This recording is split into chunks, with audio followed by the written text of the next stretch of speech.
Podemos servir demandas aleatórias com menos filas se agregarmos esta demanda e servidor com um recurso compartilhado. Don Reinertsen. E é com esta frase que eu começo o Buzz on Air de hoje. Fluxo unificado. Então vamos lá, pessoal. Hoje eu vou falar para vocês bem pouquinho, né, sobre o fluxo unificado, o que ele é, e depois deixar algumas referências para vocês procurarem mais sobre ele, certo? Então, como geralmente acontece o consumo de projetos dentro de uma empresa, né? Você tem, imagina aqui esse Lego, né? Eu queria achar uma serventia para o meu Lego, eu acabei achando. Então, imagina que você tem aqui essas cores, né? E esses Legos, essas filas representam projetos, né? E geralmente as empresas elas têm times, né? Então imagina que essa bolinha aqui é um time. Geralmente elas têm times que consomem filas de projeto, né? Na verdade, um projeto por vez. Então esse time, vamos colocar ABC, né? O time C está consumindo essa fila, esse projeto. O time B esse, o time A esse primeiro, né? Então geralmente o fluxo das atividades e a alocação das atividades, ela acontece por projeto, né, ou por produto, como o pessoal tem costumado dizer. E aqui também já serve uma indagação, né, uma reflexão sobre é projeto, é produto ou é processo, né? Então a gente passou da era do projeto para produto e eventualmente a gente começa a entrar em otimizações que nos falam mais sobre processo, né? Mas isso aqui é uma outra discussão, depois a gente fala sobre isso. O que acontece geralmente dentro de qualquer projeto? Você tem muita variabilidade. E quando você tem fluxos separados, geralmente a variabilidade tende a afetar muito mais quando você tem somente um foco de atuação, certo? Então, se você tiver algum problema no projeto do time A, geralmente todo o impacto disso vai ser absorvido por esse time que vai causar aqui problemas de tempo, de custo, né? Então, todos os impactos de um atraso ou de um problema, esse time aqui acaba consumindo, né? E acaba prejudicando todo o fluxo nesse sentido aqui desse projeto. O que o fluxo unificado diz, né? Então, basicamente é o seguinte, é a gente ter um fluxo só de atividades, né? Então, imagina que está tudo enfileiradinho aqui. Vocês entenderam, né?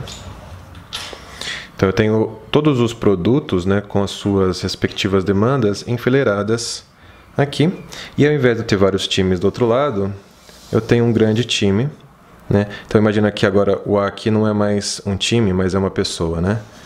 Eu tenho aqui o A', eu tenho aqui o B', tenho aqui o C'. Imaginando que possam ser pares de desenvolvedores, que possam ser conjuntos de desenvolvedores quaisquer, que formam células aqui dentro de um projeto de um time maior, né? E aí você enfileira os itens aqui, né? Então o que acontece? Se tiver algum problema em um, né, você pega o contexto todo, ele consegue ir consumindo a fila, e ele consegue distribuir melhor as variabilidades e consegue absorver isso melhor, aumentando a resiliência de todo o contexto, né? Então você consegue aqui ter uma distribuição melhor de atividades, você consegue melhorar o tempo de filas, você consegue absorver melhor impactos e você consegue aproveitar melhor e distribuir melhor essa capacidade. Questões que ficam, né? Como que fica a mudança de contexto? Uma coisa que pode vir à mente, né? Por exemplo, ok, eu tenho pares de desenvolvedores, eventualmente cada par pode pegar um tipo de projeto, né? Mas eventualmente não, eles podem distribuir isso e uma hora você está trabalhando, uma semana você está trabalhando num projeto, na semana seguinte você está trabalhando em outro projeto, né? Então essa mudança de contexto, ela é custosa, quanto que ela custa, né? E uma outra coisa que a gente pode se perguntar é como fica, por exemplo, a questão de priorização, né? Que talvez seja a chave do negócio. Pelo que eu sei do Cáceres, na apresentação que ele faz, eles gerenciam até a questão de felicidade do cliente, né? Então, se o cliente está feliz, você acaba priorizando mais itens de outros clientes menos felizes. Mas enfim, a questão da priorização ela é uma questão importante, né? Como que eu sequencio esses itens do projeto, uma vez que eles estão todos, né, misturados aqui para serem absorvidos por esse grande time aqui. Uma outra questão que também aparece é, eventualmente você não precisa, por exemplo, ter a empresa inteira trabalhando num fluxo unificado, único. Você pode unificar fluxos. Então imagina que você tenha 2 projetos dentro de uma área, de uma gerência, né? Geralmente acontece assim. E aí você não precisa, em vez de juntar os 40 projetos, né? Assim, você pode simplesmente pegar 2 projetos, ou 3, unificarem e unificar os times também. E aí começar a consumir uma fila desses 3 projetos unificados. Certo? Então isso aqui é um pouquinho assim, bem por cima, bem básico, bem grosseiro, do que seria, né, a unificação do fluxo. Existe toda uma teoria por trás, eu vou deixar referência aqui nos comentários das apresentações do Rafael, do Celso, que fala bastante sobre qual que é a teoria por detrás disso, por que é mais efetivo você gerenciar dessa forma.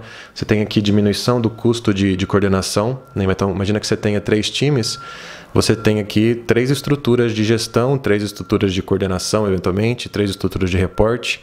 Quando você tem um fluxo unificado, você consegue também diminuir o custo de coordenação, certo? Evidente, é claro, é óbvio, né? Fica bem nítido isso. Então esse foi o fluxo unificado. Vou deixar as referências aqui, perguntem para o Rafael Cáceres e para o Celso Martins da Thaler. Esse foi o Buzz on Air, muito obrigado. Siga, subscreva-se no YouTube, né? Acesse o meu site e se inscreva na newsletter. Eu estou fazendo conteúdos semanais exclusivos para quem assina a newsletter. Só quem assinou que vai receber, são opiniões e são conteúdos que eu mando exclusivamente para os assinantes, ok? Grande abraço, obrigado, tchau, tchau.